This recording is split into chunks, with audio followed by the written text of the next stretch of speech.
Here's a brutal truth you need to hear. If you're not getting stronger every day, you're getting weaker every day. There is no middle ground. Every sunrise is either a step forward or another excuse holding you back. Most people don't fail because they're not capable. They fail because they waste days thinking tomorrow will be different. They scroll, they procrastinate, they stay comfortable, and then they wonder why nothing changes.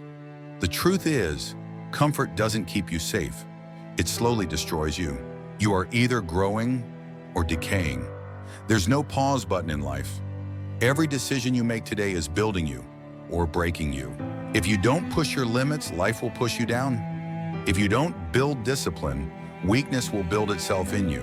And if you don't control your mind will control you. The brutal truth: no one is coming to save you. No mentor, no motivational video, no miracle. It's on you.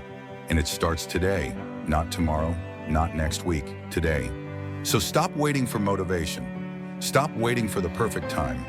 The only way forward is one step, one habit, one win, every single day. Because the truth is simple. You're either stronger every day or weaker every day, and the choice is yours.